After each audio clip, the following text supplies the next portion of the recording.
और सूत्रों के हवाले से अभी एक बड़ी खबर आ रही है, यूरोप जा सकती हैं शेख हसीना, 48 घंटे के अंदर भारत छोड़ देंगी।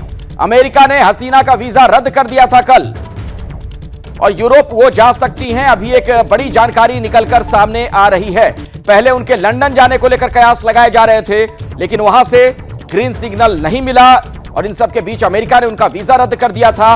अब यह अपडेट है कि यूरोप जा सकती हैं, 48 घंटे के अंदर भारत छोड़ देंगी।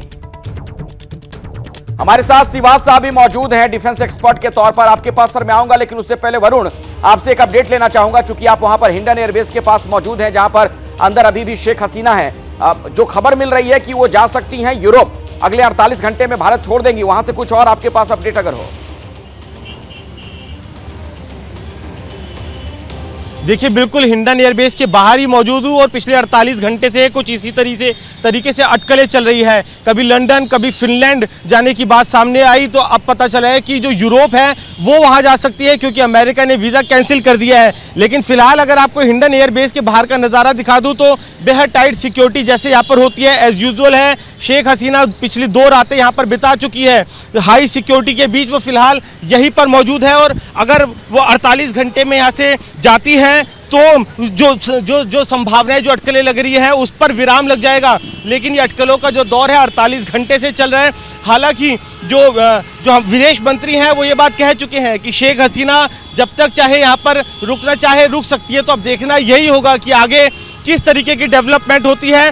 लेकिन फिलहाल कल यहाँ पर 2 मर्सिडीज गाड़ी आई थी जिन पे अशोक चिन्ह लगा था, यानी भारत सरकार से कुछ लोग यहाँ पर उनसे मुलाकात करने के लिए पहुंचे थे। लेकिन फिलहाल अगर आज का अपडेट कहूँ तो अभी तक सरकार की तरफ से यहाँ पर कोई अधिकारी या फिर किसी तरह की कोई गाड़ी या हलचल नहीं देखी गई है। चलिए ठीक है, जैसे ही कोई मूवमेंट हो आप इशारा करिएगा वरुण, हमें बताइएगा, दर्शकों तक वो तस्वीरें भी हम पहुंचाएंगे। लेकिन सिवाद साहब, एक बहुत ही महत्वपूर्ण बात है इस पूरे पहलू में, अगर हम देखें कहीं भी कोई युद्ध हो जाए, हिंसा की घटनाएं हो जाए, तख्ता पलट हो, विद्रोह हो, तो उसका एक बड़ा पहलू होता है आर्थिक पहलू भी। भारत के लिहाज से आपको क्या नजर आ रहा है, वहां पर कितना बड़ा नुकसान हमें होता हुआ दिख रहा है अगर स्थितियां जल्दी से जल्दी ठीक नहीं हुई? और खास तौर पर जो हिंदुओं को टारगेट किया जा रहा है, इससे भी बहुत बड़ी चिंता है हमारी। बिल्कुल अखिलेश, आपने बिल्कुल ठीक बोला। 4 पॉइंट हैं। देखो, एक तो सच्चाई है कि जो हिंदूज हैं वहां पर वो एक टारगेटेड हो सकते हैं, ये एक बड़ा दुख की और घबराहट की बात है। दूसरा कि जो 10 से 12 हजार हमारे स्टूडेंट भी फंसे हुए हैं, उनका भी हमें एक प्रकार ध्यान रखना है।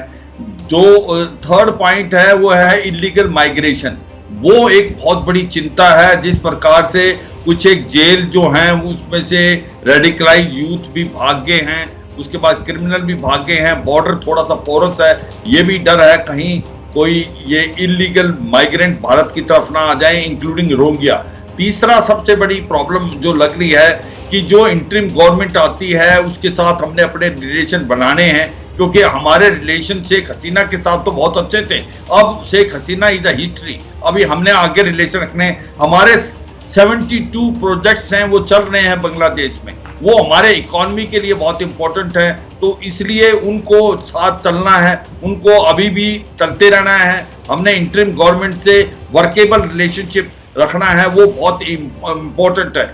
चौथा हमारा जो मेन मुद्दा है, जो कनेक्टिविटी, जो ये कनेक्टिविटी शेख हसीना के टाइम में 15 साल में हुई है, रेल और रोड कनेक्टिविटी, जो बांग्लादेश के थ्रू हम नॉर्थ ईस्ट में जा सकते हैं। और जिस प्रकार से उन्होंने चिटागोंग पोर्ट जो था वो भी और मोल्दो पोर्ट खोल दिया था, वो पोर्ट खुले रहेंगे नहीं, वो भी एक चिंता का विषय है। तो ओवरऑल भारत इस सिचुएशन को बड़े ध्यान से देख रहा है कि किसी तरीके से जल्दी जो बांग्लादेश में नॉर्मलसी आए, इंटरिम गवर्नमेंट आए और हम अच्छे रिलेशन उससे मेंटेन करने की कोशिश करें। मगर ये जो चिंता का विषय इलीगल, एक बड़ी इंपॉर्टेंट बात है अखिलेश, भारत नहीं चाहेगा कि शेख हसीना ज्यादा देर भारत में रहे। हमें पता है प्रॉब्लम आ रही है, वो यूरोप जाने वाली हैं अभी, क्योंकि इंग्लैंड और यूएस में उनको ग्रीन सिग्नल नहीं दिया, क्योंकि जो एंटी शेख हसीना सेंटिमेंट है हम नहीं चाहते वो कन्वर्ट हो एंटी इंडिया, क्योंकि कुछ एक दस्ता है जमाते इस्लामी और आईएसआई ने मिलकर ये सारी गेम रची है, ये हमें नहीं भूलना चाहिए। पाकिस्तान की जो आईएसआई है वो इन्वॉल्व थी, चीन ने बहुत फंड दिए, कहीं ना कहीं अमेरिका का भी हाथ लगता है। तो ओवरऑल हमें ये देखना है हमारे इंटरेस्ट में क्या है। हमारे इंटरेस्ट में यही है कि वहां जल्दी से जल्दी शांति आए, हमारे जो भी हिंदूज हैं टेम्पल या हिंदू जो पॉपुलेशन है करीब 7%, वो टारगेट ना की जाए, इलीगल माइग्रेंट्स भारत की तरफ ना आए, हमारी जो इकोनॉमिक एक्टिविटी है वो चलती रहे। बिल्कुल हम श्रीवास एक साहब, और वर्केबल देखिए रिलेशन। सर, सबसे बड़ी बात यह है कि मित्र देश हमारा रहा है बांग्लादेश, लेकिन जिस तरीके से वहां पर साजिशें रची गई और भारत के लोगों के खिलाफ नफरत फैलाने का, उसे बढ़ाने का काम किया जा रहा है, इस साजिश पर भी जल्द से जल्द लगाम लगे, बहुत यह जरूरी है।